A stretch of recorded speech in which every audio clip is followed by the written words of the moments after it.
My next guest is maybe the most powerful man in Washington that you may not have heard of. He is seen as the architect of President Trump's scorched earth campaign to slash spending, upend the federal government. And here with me now is President Trump's director of the Office of Management and Budget, Russ Vought. Thank you so much for being here. I want to talk about what has been going on with DOGE and what Elon Musk has already done. He says it was $175 billion in cuts, and these are cuts to funding and programs that Congress already passed, already signed into law, the law of the land, before you took office. You say that you're going to submit about $9 billion in cuts this week for Congress to approve to make those cuts that you've already done official, largely in foreign aid and public broadcasting. But you're hearing from members of Congress on both sides of the aisle that they want you to submit approval for all of the cuts that you've done through DOGE. Will you? We might. We want to see how this first bill does. We want to make sure it's actually passed. It's the first of many rescissions bills. Some we may not actually have to get Congress to pass the rescissions bills. Why? Some we have executive tools. We have impoundment, that 200 years of presidents had the ability and the recognition that they had the ability to spend less than the ceiling. If you have $100 million that Congress says we want you to go and use for a particular use and you can do it less, for 200 years that was totally appropriate. And since the 1970s that has changed and has led to massive waste, fraud, and abuse. Secondly, the very Impoundment Control Act itself allows for a procedure called pocket rescissions later in the year to be able to bank some of these savings without the bill actually being passed. It's a provision that has been rarely used, but it is there, and we intend to use all of these tools. We want Congress to pass it where it's necessary. We also have executive tools, and that is something we're going to be working with Congress. But it's very important to pass this bill and to see whether there is a will in both the House and the Senate to secure the votes for it. Let me just unpack a couple of things that you said. First, you said that there is 200 years of precedent of presidents taking what Congress passed, and of course, people who are watching this know that the Constitution says that it is Congress that has the power of the purse, which is why we're even having this discussion. They have the power. Well, that's what I want to ask you about. So there's some dispute about the 200 years, but most importantly, a law passed in 1974 because of this dispute that you mentioned, the Impoundment Act.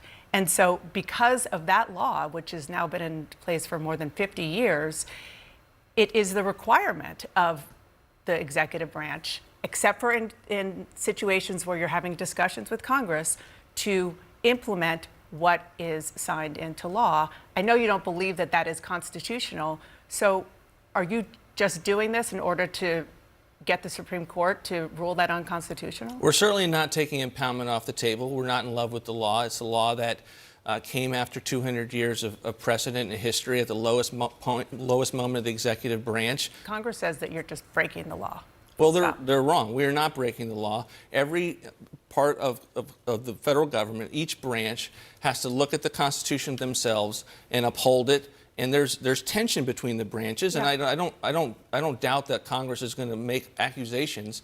Some of them come by their own watchdogs, but those watchdogs have been historically wrong, and that's not going to stop us from moving forward to bank the DOGE cuts. I want to sort of bring this up bigger picture a little bit, because this is part of a very clear strategy that you have had for years and years and years in order to really cut the federal government and do it in any way you can, and also to pull as much power into the executive branch as possible. You're very open about that. One of the things that you said in 2023 was specific to federal workers. I want to play that for our viewers. We want the bureaucrats to be traumatically affected. We want, when they wake up in the morning, we want them to not want to go to work because they are increasingly viewed as the villains. We want to put them in trauma. Is that your goal as OMB director? Look, I love how you jerry-picked the quote on trauma. What I was referring to there was the bureaucracy. We do believe there's weaponized bureaucracy. We do believe that there are people who have been part of administrations that are fundamentally woke and weaponized against the American people. When you have the EPA put a 77-year-old Navy veteran named Joe Robertson in jail for doing ponds to fight wildfires on his lawn. That's not just the FBI, it's the EPA, and we do want to defund and put those bureaucracies out of business. But I have great people at OMB, there are great people at the FAA, there are great people at the NIH who are doing hard work and important public service activities. And I think it's important to provide the full context of what people like me have said in the past. But we're not going to be receive pushback from the notion that we're going to dramatically change the deep, woke, and weaponized administrative state. I want to talk about what's going to happen in the Senate this week, which is the president's spending and tax cut bill. Multiple Republican senators say that they can't support the bill as written for lots of reasons. One of the reasons is because they think it really adds to the deficit.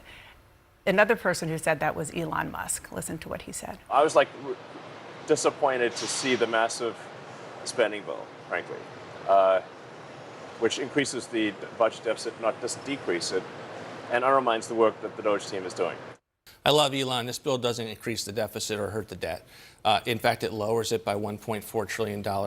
What some of the watchdogs have done is they have used CBO's artificial baseline, which doesn't allow and assume that current tax law will be extended because of sunsets that are in the law. They don't do that with suspending. It is totally something that would be foreign to any common sense person who comes and looks at how we budget in this country.